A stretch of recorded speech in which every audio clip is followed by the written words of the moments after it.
Hola, mis queridos oyentes nocturnos. Esta noche vamos a adentrarnos en uno de los secretos mejor guardados de la historia medieval: la vida sexual oculta detrás de los muros de los monasterios.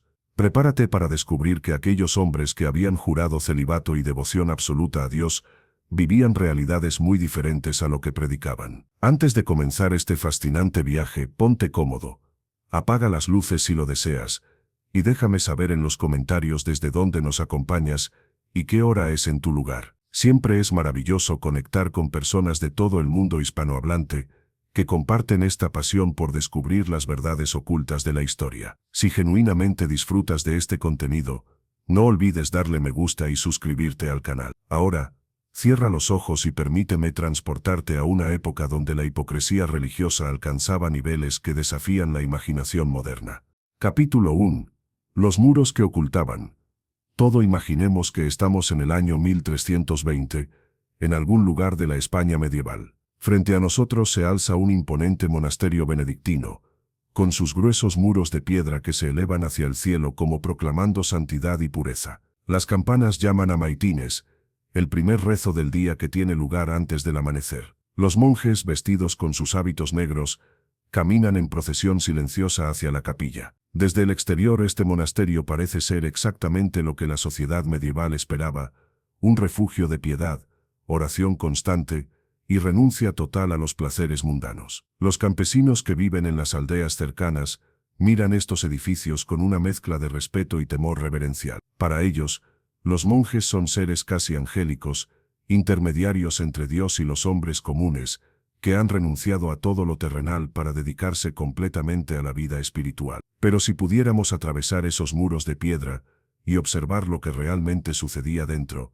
descubriríamos una realidad completamente diferente. Los mismos monjes que acababan de cantar los salmos de la mañana, con voces angelicales, que habían jurado votos solemnes de castidad ante el altar de Dios, llevaban vidas secretas que habrían escandalizado incluso a los más cínicos de sus contemporáneos. Los monasterios medievales eran instituciones complejas y contradictorias. Por un lado, eran genuinamente centros de aprendizaje y preservación del conocimiento en una época de analfabetismo generalizado. Los monjes copiaban manuscritos antiguos, desarrollaban técnicas agrícolas, elaboraban medicinas herbales, y proporcionaban los únicos servicios educativos y médicos disponibles para la población rural. Muchos monjes eran sinceros en su fe y realmente intentaban vivir según sus votos. Pero por otro lado, estos mismos monasterios eran también centros de poder económico y político, donde los votos religiosos a menudo servían como fachada conveniente para comportamientos que contradecían completamente los ideales que supuestamente representaban. La arquitectura misma de los monasterios facilitaba esta dualidad. Los diseños incluían numerosos pasadizos ocultos, habitaciones secretas y espacios privados donde las actividades prohibidas podían llevarse a cabo lejos de miradas indiscretas. Los dormitorios comunes, donde supuestamente todos los monjes dormían bajo supervisión mutua, frecuentemente tenían celdas privadas para los monjes de mayor rango, espacios donde la privacidad permitía todo tipo de transgresiones. Los muros gruesos no solo protegían del frío y de los ataques externos, sino que también proporcionaban aislamiento acústico perfecto. Lo que sucedía dentro de esos muros permanecía dentro, protegido por el secreto institucional, la autoridad religiosa y el miedo colectivo a cuestionar a aquellos que supuestamente representaban a Dios en la tierra. Capítulo 2. Los votos de castidad y su realidad.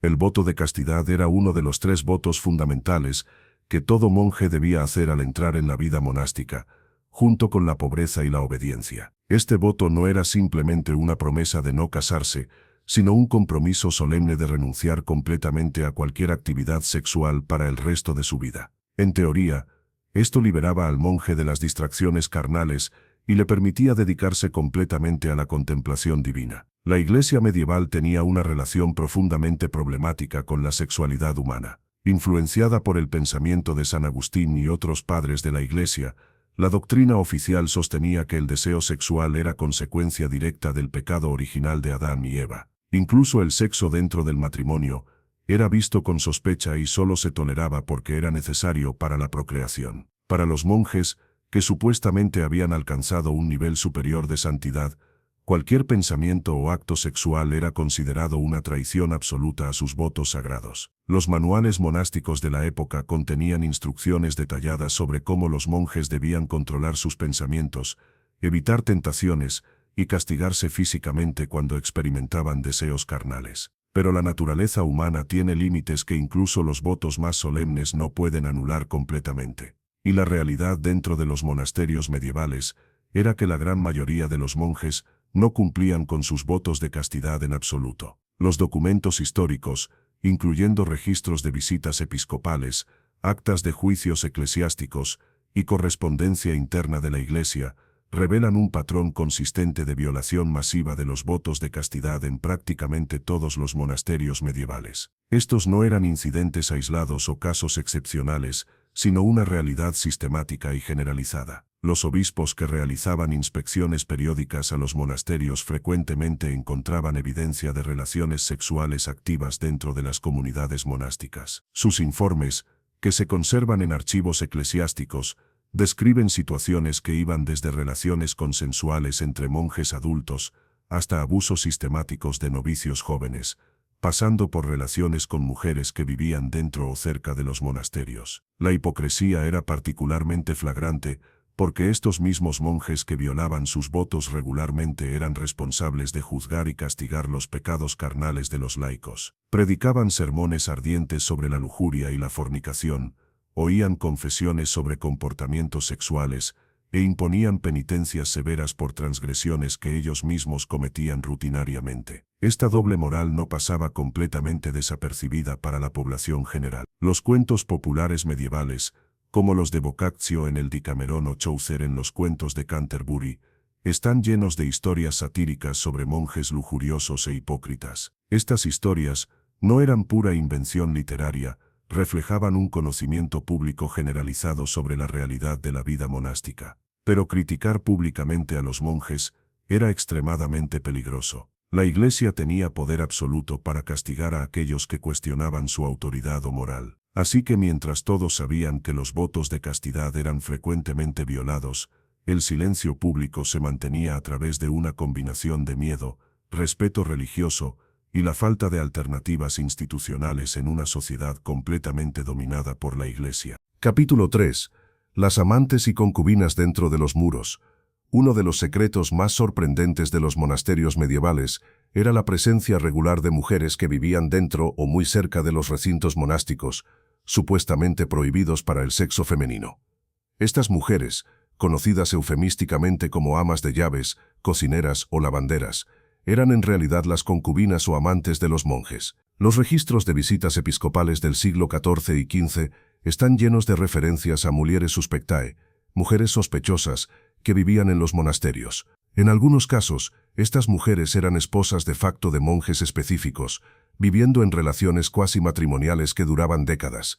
En otros casos, las mujeres servían a múltiples monjes o rotaban entre diferentes parejas. La presencia de estas mujeres no era exactamente secreta, pero se mantenía bajo un manto de negación oficial. Las mujeres entraban y salían de los monasterios a través de puertas laterales, vivían en edificios anexos o celdas privadas, y su presencia se explicaba mediante diversos pretextos relacionados con servicios domésticos que supuestamente proporcionaban. Algunos monasterios tenían sistemas elaborados para facilitar estas relaciones. Había pasadizos secretos que conectaban las celdas privadas de los monjes con habitaciones donde las mujeres esperaban.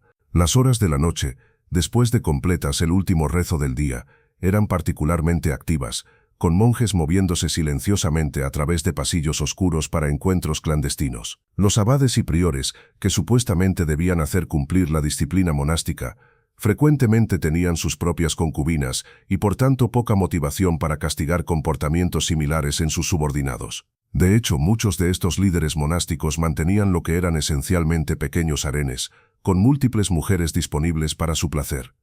Las mujeres involucradas en estas relaciones provenían de diversos orígenes sociales. Algunas eran viudas pobres que no tenían otras opciones económicas y aceptaban estas posiciones por necesidad financiera. Otras eran hijas de familias campesinas locales que veían una relación con un monje como una forma de asegurar protección y sustento. Algunas eran prostitutas profesionales que encontraban en los monasterios clientes regulares y bien pagados.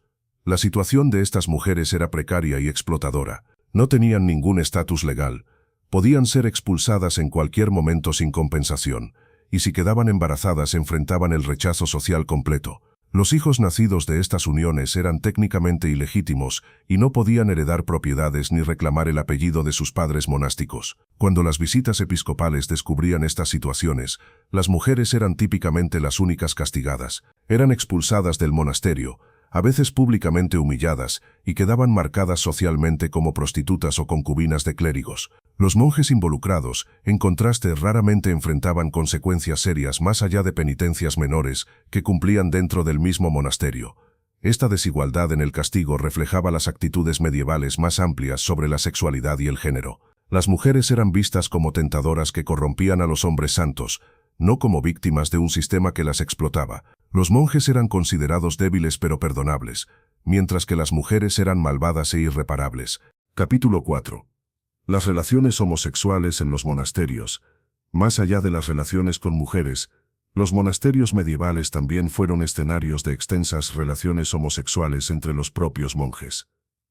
Este aspecto de la vida monástica era particularmente tabú y peligroso, ya que la sodomía, término que en la época abarcaba cualquier acto sexual no procreativo, era considerada uno de los pecados más graves, castigable con la muerte en muchas jurisdicciones civiles. Sin embargo, la realidad de comunidades compuestas exclusivamente por hombres, viviendo en proximidad constante, compartiendo dormitorios, y sin salidas legítimas para sus impulsos sexuales, creaba condiciones donde las relaciones homosexuales eran prácticamente inevitables. Los manuales penitenciales medievales, que eran guías para sacerdotes sobre cómo evaluar y castigar diferentes pecados, dedican secciones sorprendentemente largas y detalladas a diversos tipos de actos homosexuales entre monjes. Estos manuales describen comportamientos específicos, establecen gradaciones de gravedad según el tipo de acto y las posiciones relativas de los participantes, y prescriben penitencias que podían durar años. La existencia misma de estas secciones detalladas en múltiples manuales de diferentes periodos y regiones indica que las relaciones homosexuales en monasterios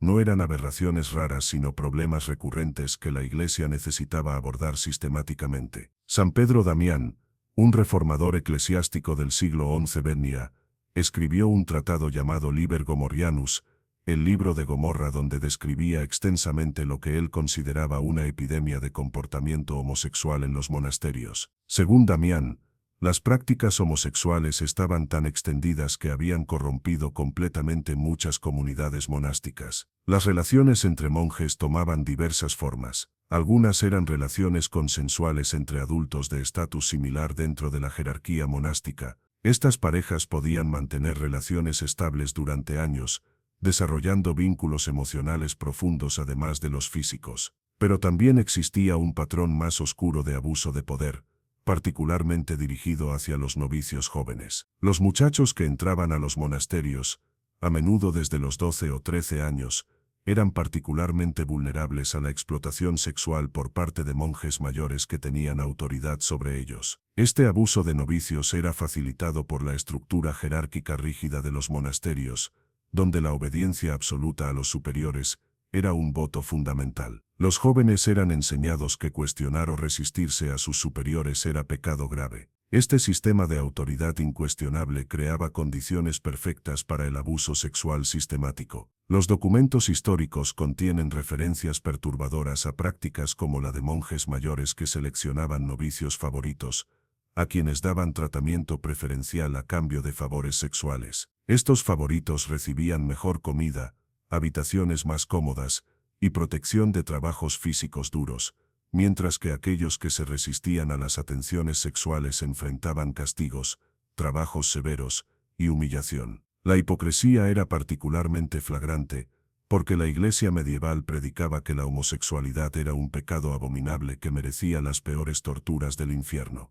Los mismos clérigos que participaban en estas relaciones podían al día siguiente predicar sermones condenando la sodomía o juzgar y castigar a laicos acusados de comportamiento homosexual. Cuando casos de relaciones homosexuales en monasterios salían a la luz pública, típicamente a través de escándalos que no podían ser suprimidos, la respuesta institucional era inconsistente. En algunos casos, particularmente cuando había presión pública significativa, Los monjes involucrados podían ser severamente castigados, incluso ejecutados. Pero más frecuentemente, los casos se manejaban internamente con discreción. Los monjes involucrados eran transferidos silenciosamente a otros monasterios, y se hacían esfuerzos para evitar escándalo público. Capítulo 5. El comercio sexual y la prostitución monástica. Algunos monasterios medievales no solo eran escenarios de actividad sexual clandestina, sino que también participaban activamente en el comercio sexual, funcionando efectivamente como centros de prostitución organizada. Esta realidad chocante está documentada en numerosos registros históricos, incluyendo actas judiciales, correspondencia episcopal y crónicas contemporáneas. Los monasterios, particularmente aquellos ubicados cerca de rutas comerciales o centros urbanos, a veces operaban burdeles discretos en sus propiedades o mantenían relaciones comerciales regulares con establecimientos de prostitución cercanos. La economía de estos arreglos era mutuamente beneficiosa.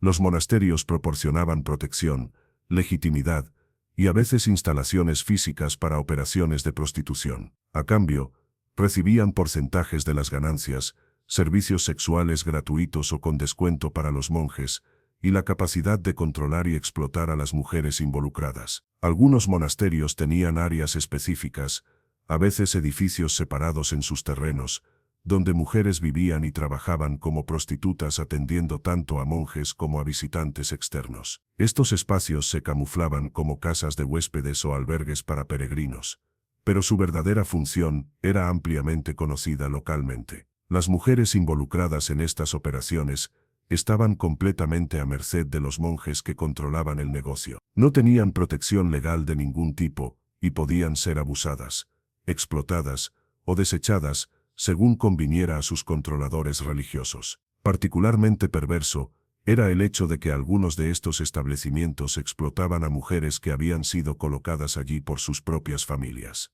Padres empobrecidos a veces entregaban a sus hijas a monasterios con la promesa de que recibirían educación y protección, solo para que las niñas fueran forzadas a la prostitución. Los registros de visitas episcopales del siglo XIV incluyen casos documentados donde obispos descubrieron que monasterios completos se habían transformado efectivamente en burdeles. En un caso notorio en Inglaterra, una visita encontró que un priorato había sido completamente abandonado por sus funciones religiosas, con los monjes dedicando todo su tiempo a administrar operaciones de prostitución y juego. La respuesta de la jerarquía eclesiástica a estos descubrimientos era típicamente inadecuada. Había escándalos públicos ocasionales que resultaban en castigos ejemplares, pero la mayoría de los casos se manejaban discretamente. Los monjes involucrados podían ser transferidos, el monasterio podría recibir una reforma nominal, pero raramente había consecuencias serias o cambios estructurales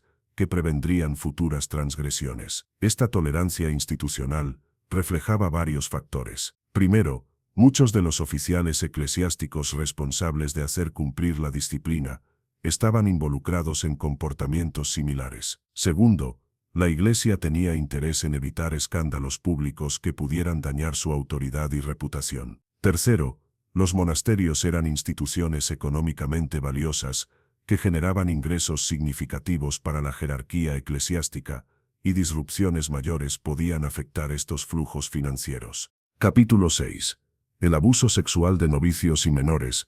Uno de los aspectos más oscuros y perturbadores de los secretos sexuales monásticos era el abuso sistemático de niños y jóvenes que entraban a los monasterios como novicios o estudiantes. Los monasterios medievales funcionaban como escuelas para niños de familias que podían pagar por su educación o que deseaban dedicar a sus hijos a la vida religiosa. Estos niños, algunos tan jóvenes como 7 u 8 años, eran colocados bajo el cuidado y autoridad absoluta de los monjes adultos. El sistema de oblación, donde las familias ofrecían niños a los monasterios como donaciones religiosas, creaba una población particularmente vulnerable. Estos niños oblatos no tenían contacto regular con sus familias, no podían abandonar el monasterio, y estaban completamente a merced de los monjes que controlaban todos los aspectos de sus vidas. La estructura de autoridad monástica, que enfatizaba la obediencia absoluta e incuestionable a los superiores, creaba condiciones perfectas para el abuso sexual.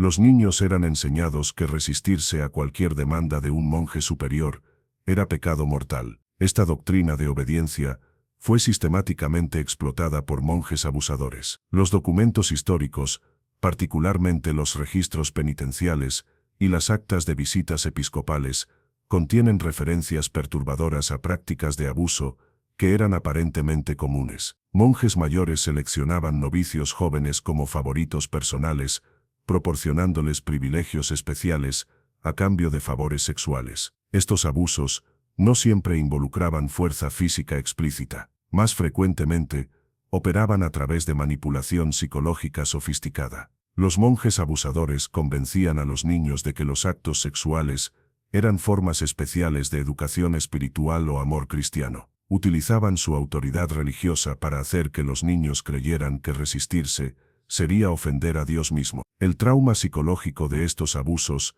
era compuesto por la imposibilidad de que las víctimas buscaran ayuda o justicia. No había autoridad o superior a la cual apelar dentro del monasterio, ya que frecuentemente los abades y priores estaban involucrados en comportamientos similares o al menos los toleraban. Las familias de los niños raramente tenían acceso directo a ellos, y no habrían cuestionado la autoridad monástica incluso si hubieran sabido del abuso. Los niños que intentaban resistirse o hablar sobre el abuso enfrentaban castigos severos justificados como disciplina espiritual. Podían ser golpeados, privados de comida, confinados en celdas de aislamiento, o sometidos a humillación pública frente a la comunidad monástica. Este ambiente de terror y control absoluto aseguraba el silencio de las víctimas. Muchos de estos niños crecían dentro del sistema monástico, eventualmente convirtiéndose ellos mismos en monjes adultos. Algunos perpetuaban el ciclo de abuso que habían experimentado, mientras que otros llevaban el trauma en silencio durante toda su vida. La Iglesia medieval era consciente de estos problemas. Los reformadores eclesiásticos periódicamente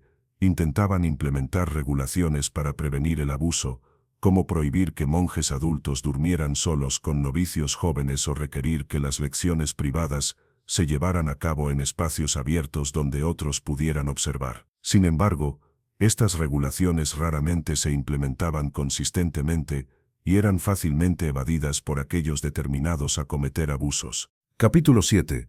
La economía del pecado. Los comportamientos sexuales transgresores dentro de los monasterios no existían en un vacío, estaban profundamente entrelazados con los sistemas económicos y de poder que gobernaban la vida monástica. Para entender completamente los secretos sexuales de los monjes, debemos examinar cómo el dinero, el poder y la sexualidad interactuaban de maneras complejas.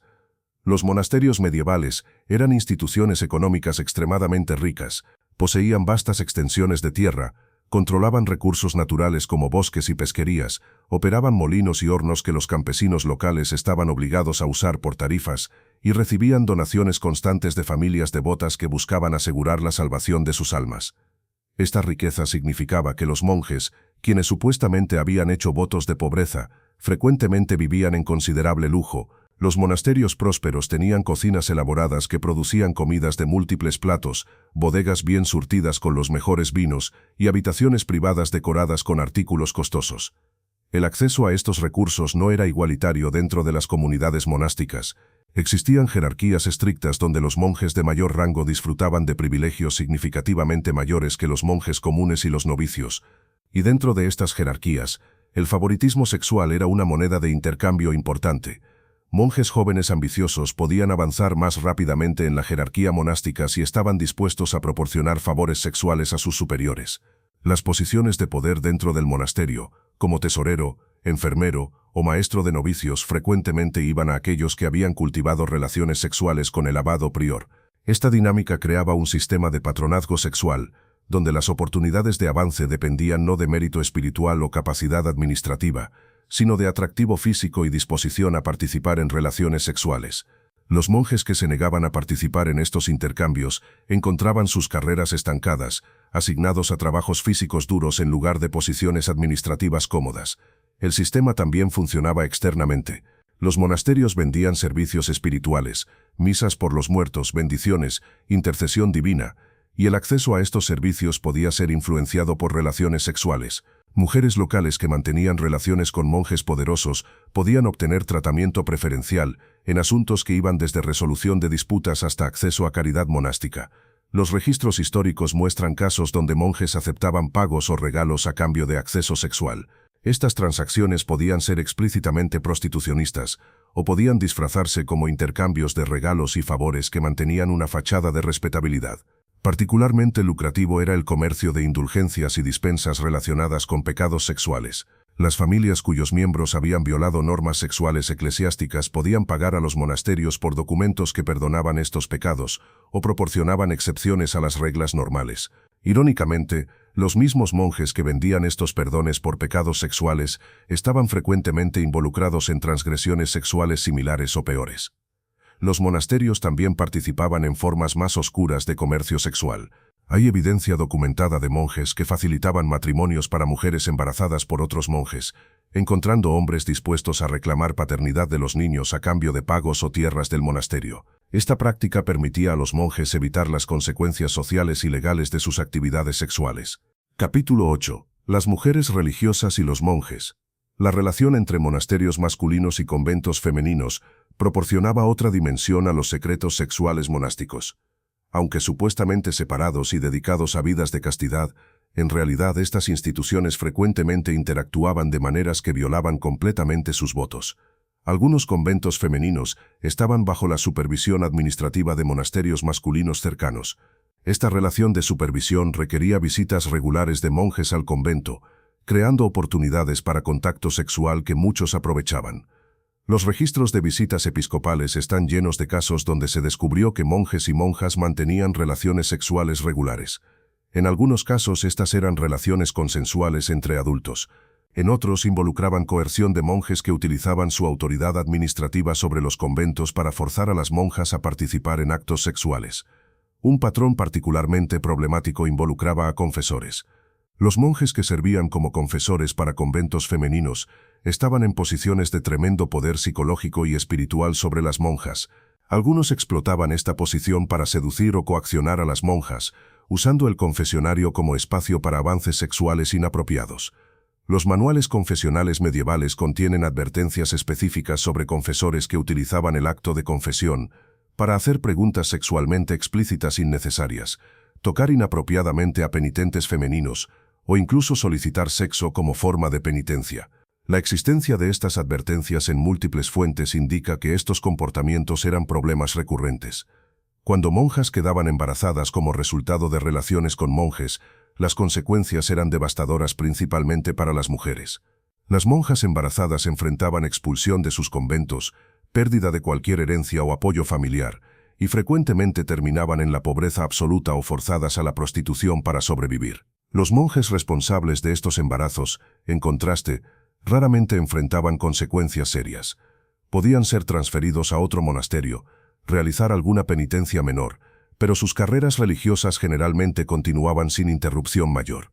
Esta desigualdad brutal en las consecuencias reflejaba las actitudes medievales más amplias sobre género y responsabilidad sexual.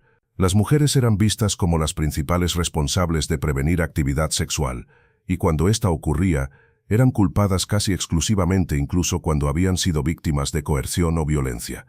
Algunos conventos desarrollaron reputaciones particulares por comportamiento sexual transgresivo. Hay casos documentados de conventos donde las normas habían colapsado tan completamente que las monjas vivían abiertamente con amantes. Tenían hijos que criaban dentro del convento y rechazaban abiertamente cualquier intento de reforma por parte de autoridades eclesiásticas. Estos conventos reformados representaban desafíos directos a la autoridad eclesiástica y frecuentemente requerían intervenciones dramáticas. En algunos casos, obispos enviaban fuerzas armadas para imponer reformas por la fuerza, expulsando a monjas que se resistían y reemplazándolas con nuevas reclutas de comunidades más piadosas. Capítulo 9.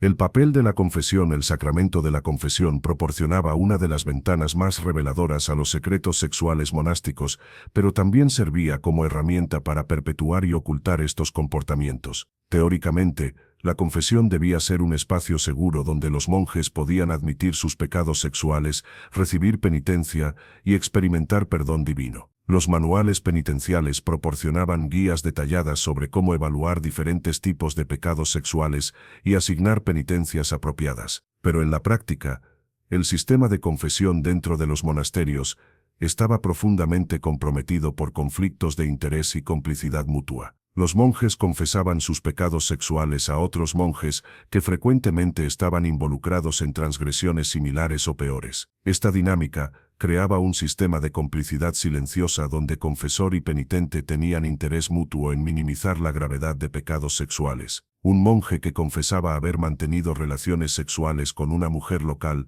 podía recibir una penitencia sorprendentemente leve de un confesor que él mismo tenía una concubina. Los registros penitenciales muestran que las penitencias asignadas por pecados sexuales dentro de monasterios eran frecuentemente mucho más leves que aquellas impuestas a laicos por transgresiones similares. Un campesino que cometiera adulterio podía enfrentar años de penitencia pública, mientras que un monje que violara completamente sus votos de castidad podía recibir solo semanas de ayuno adicional o algunas oraciones extra. Esta disparidad no era accidental. Reflejaba un doble estándar sistemático, donde los clérigos se trataban con consideración mutua mientras juzgaban severamente a los laicos. La confesión se convertía en una herramienta para gestionar las apariencias de piedad mientras se toleraban comportamientos transgresores. Además, el sacramento del secreto confesional significaba que incluso los pecados más atroces confesados dentro del monasterio permanecían protegidos por confidencialidad absoluta.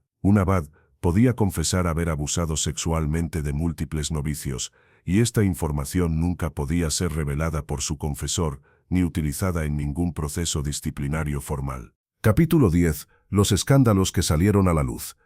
A pesar de todos los esfuerzos por mantener el secreto, algunos escándalos sexuales monásticos eran tan flagrantes que no podían ser ocultados. Estos casos proporcionan las evidencias históricas más detalladas sobre las realidades de la vida sexual monástica. Uno de los escándalos más notorios del siglo XIV involucró al monasterio de Fountains Abbey, en Inglaterra. Las investigaciones revelaron que el abad mantenía múltiples concubinas dentro de los terrenos del monasterio, había embarcado fondos monásticos para financiar su estilo de vida lujurioso y permitía que otros monjes mantuvieran relaciones sexuales abiertas con mujeres locales. El caso solo salió a la luz porque el comportamiento se había vuelto tan descarado que escandalizaba incluso a la población local, típicamente tolerante con las transgresiones clericales. Los campesinos se quejaron a las autoridades eclesiásticas superiores, forzando una investigación que reveló décadas de comportamiento sexual transgresivo. En España, el caso del monasterio de San Zoilo en Carrión de los Condes se convirtió en escándalo nacional en el siglo XV. Las visitas episcopales descubrieron que prácticamente todos los monjes mantenían concubinas, que había habido múltiples infanticidios cuando estas relaciones resultaban en embarazos no deseados, y que el monasterio operaba efectivamente como burdel para nobles locales. Estos escándalos típicamente seguían un patrón similar. Primero había rumores persistentes sobre comportamiento inapropiado, luego algún evento catalizador, un embarazo particularmente escandaloso, una disputa financiera que exponía la corrupción, o quejas de familias cuyos hijos habían sido abusados, forzaba una investigación oficial. Las investigaciones revelaban que el comportamiento transgresivo no era nuevo, sino que había continuado durante años o incluso décadas. Los testigos describían culturas monásticas donde los votos de castidad eran abiertamente ignorados, donde las mujeres entraban y salían libremente, y donde la vida espiritual había sido completamente abandonada en favor de la indulgencia carnal. Las respuestas institucionales a estos escándalos eran típicamente inadecuadas. Habría castigos ejemplares para los líderes más visiblemente culpables.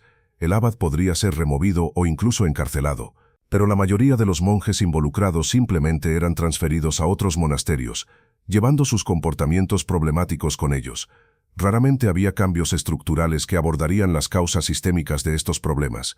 La Iglesia prefería tratar cada escándalo como aberración individual, en lugar de reconocer que representaban problemas fundamentales con el sistema monástico mismo.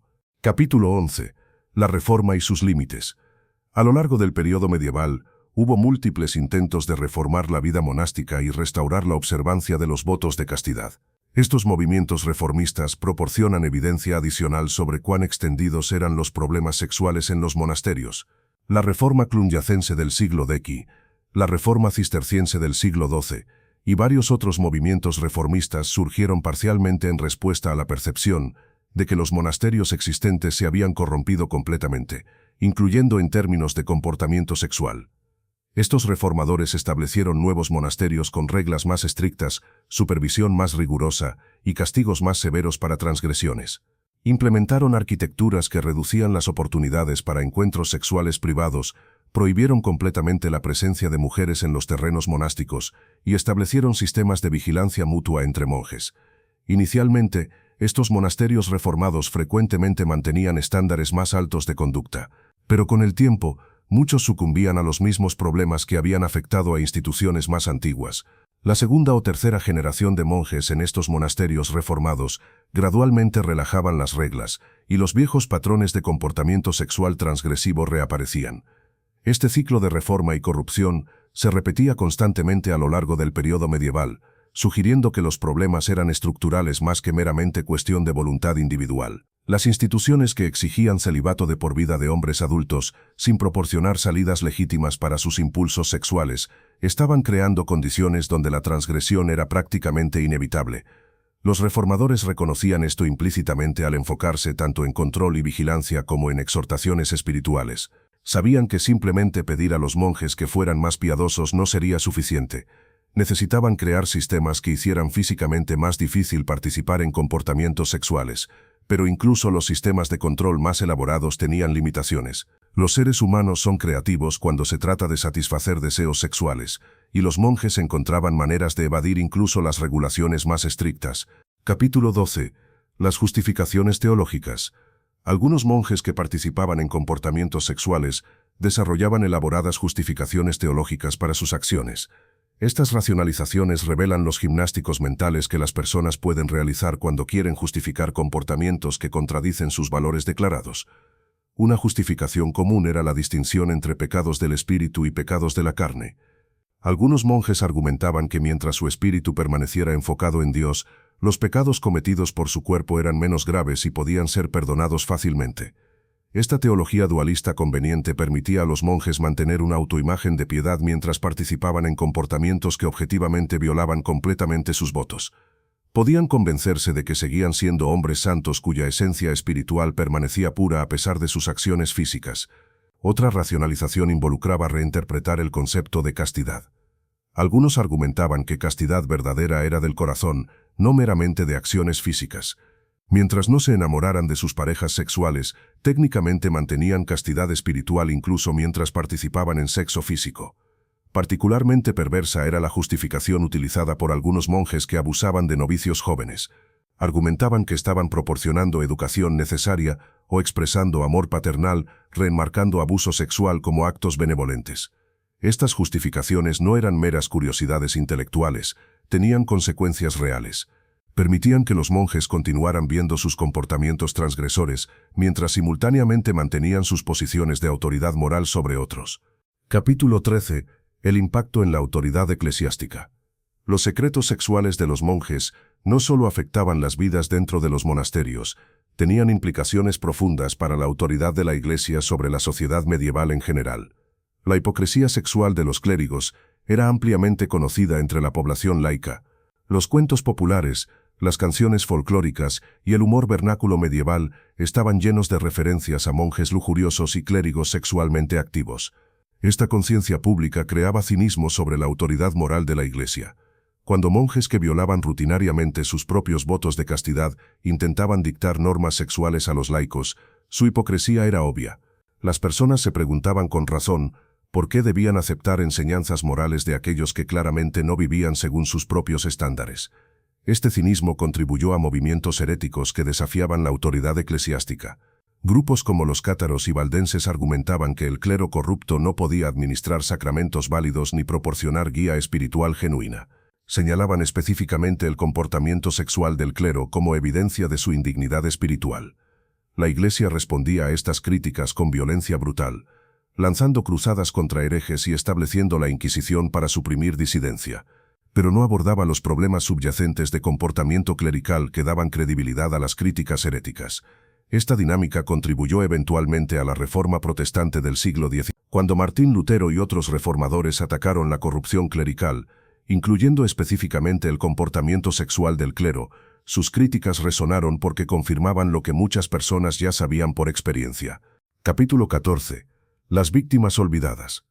En cualquier discusión sobre los secretos sexuales monásticos, es crucial recordar a las víctimas reales de estos comportamientos: las mujeres explotadas, los niños abusados y las personas cuyas vidas fueron destruidas por la hipocresía clerical.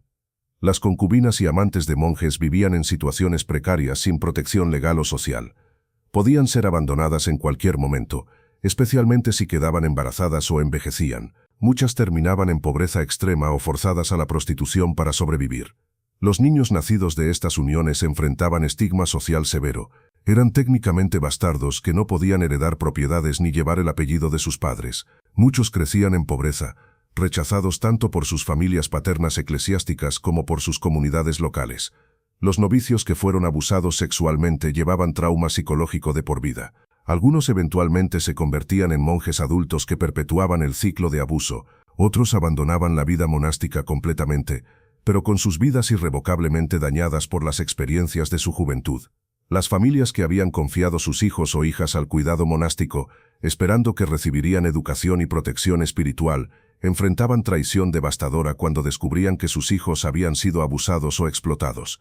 Estas víctimas raramente tenían voz en los registros históricos. Los documentos fueron escritos por clérigos educados que tenían poco interés en documentar el sufrimiento que ellos o sus colegas habían causado.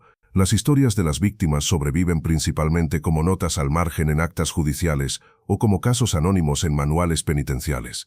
Capítulo 15. La sexualidad reprimida y sus consecuencias. Para entender completamente por qué los secretos sexuales monásticos eran tan prevalentes, debemos considerar las consecuencias psicológicas de intentar suprimir completamente la sexualidad humana. La Iglesia medieval exigía celibato de por vida de todos los clérigos, no solo monjes. Esta era una expectativa biológica y psicológicamente poco realista que creaba tensiones tremendas.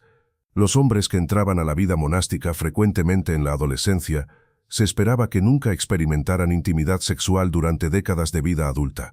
Esta represión no eliminaba el deseo sexual, simplemente lo empujaba a expresiones distorsionadas y frecuentemente dañinas. La energía sexual que no podía ser expresada legítimamente buscaba salidas en comportamientos transgresores, a menudo más problemáticos que las relaciones sexuales consensuales que estaban prohibidas. La cultura monástica de negación y represión también creaba ignorancia profunda sobre sexualidad saludable. Los monjes que eventualmente participaban en actividades sexuales no tenían comprensión de consentimiento, mutualidad o intimidad emocional. Su educación sexual consistía enteramente en lo que estaba prohibido, no en cómo la sexualidad podía ser expresada de maneras saludables y éticas. Esta ignorancia contribuía a comportamientos sexuales particularmente disfuncionales. Los encuentros sexuales eran frecuentemente furtivos, vergonzosos y desconectados de cualquier marco emocional o relacional saludable. La psicología moderna reconoce que la represión sexual extrema puede contribuir a comportamientos sexuales compulsivos y transgresores. Los monjes medievales, sin comprensión de estos conceptos psicológicos, estaban atrapados en ciclos de represión, transgresión, culpa y renovada represión que nunca abordaban las necesidades humanas subyacentes. Capítulo 16. El doble estándar de género. Los secretos sexuales monásticos revelan un doble estándar de género profundamente arraigado en la cultura eclesiástica medieval. Mientras los monjes hombres que violaban sus votos recibían tratamiento relativamente indulgente, las mujeres involucradas en comportamientos sexuales similares enfrentaban consecuencias devastadoras. Las monjas que quedaban embarazadas eran expulsadas de sus conventos y enfrentaban ruina social completa. Las concubinas de monjes podían ser públicamente humilladas, marcadas físicamente o forzadas a hacer penitencia pública. Las mujeres acusadas de seducir a monjes podían ser castigadas como brujas. Esta disparidad reflejaba teologías medievales que veían a las mujeres como tentadoras inherentemente peligrosas para la pureza masculina. Eva había causado la caída de Adán, y las mujeres contemporáneas continuaban representando amenazas espirituales para hombres que buscaban santidad. Esta narrativa conveniente permitía a los monjes evitar responsabilidad por sus propias acciones sexuales. Cuando eran descubiertos, podían culpar a las mujeres por haberlos seducido, presentándose como víctimas de astucia femenina en lugar de perpetradores de comportamiento transgresivo. Los documentos eclesiásticos frecuentemente describían situaciones de abuso sexual desde esta perspectiva distorsionada. Un monje que violaba a una mujer local podía ser descrito como habiendo sucumbido a la tentación de ella, como si la víctima fuera la agresora y el perpetrador la víctima. Capítulo 17. La corrupción sistémica. Los secretos sexuales monásticos no eran aberraciones individuales, sino síntomas de corrupción sistémica que permeaba toda la institución eclesiástica medieval. El sistema creaba incentivos perversos en múltiples niveles. Los abades que mantenían disciplina estricta arriesgaban hacer sus monasterios impopulares, lo que podía afectar donaciones y reclutamiento. Los abades que toleraban comportamiento transgresivo mantenían a sus monjes contentos y sus instituciones financieramente saludables. Los obispos que investigaban agresivamente malas conductas sexuales arriesgaban exponer escándalos que dañarían la reputación de la Iglesia y potencialmente su propia autoridad.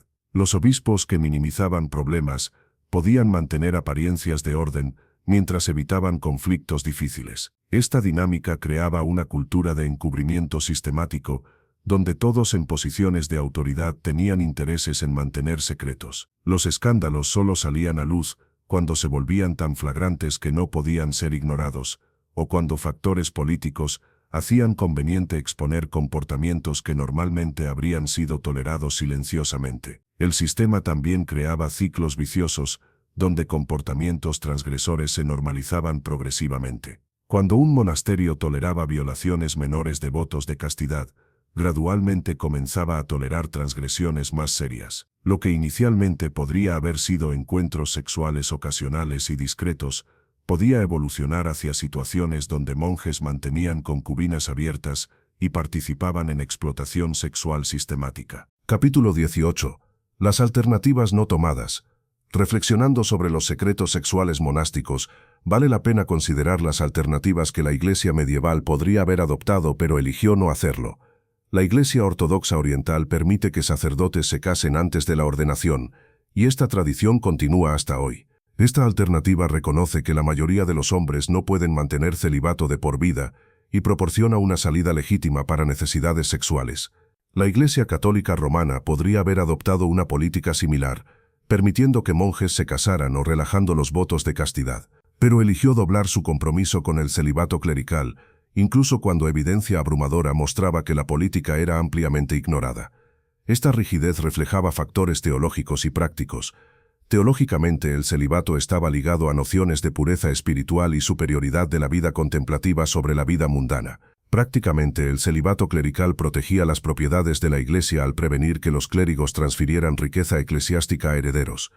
Pero el costo de mantener esta política era alto: hipocresía sistemática, explotación sexual y erosión gradual de la autoridad moral eclesiástica que eventualmente contribuiría a la reforma y a la secularización de la sociedad occidental. Capítulo 19. El legado histórico. Los secretos sexuales de los monjes medievales tienen legados que persisten hasta el presente. Los escándalos de abuso sexual que han plagado a la Iglesia Católica en épocas modernas tienen raíces históricas profundas en las dinámicas que hemos explorado.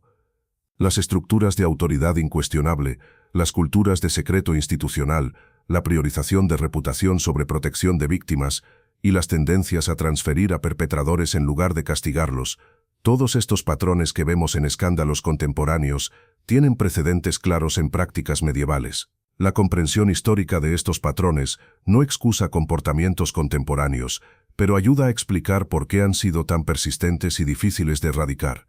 Son parte de culturas institucionales que se desarrollaron durante siglos y que resisten cambio incluso cuando sus consecuencias dañinas son claramente visibles. El estudio de los secretos sexuales monásticos también nos recuerda los peligros de instituciones que exigen pureza imposible mientras operan sin transparencia o responsabilidad externa. Cuando instituciones poderosas se consideran por encima de escrutinio, cuando afirman autoridad moral absoluta mientras cometen transgresiones sistemáticas, crean condiciones para hipocresía y abuso a gran escala. Capítulo 20. Las lecciones contemporáneas.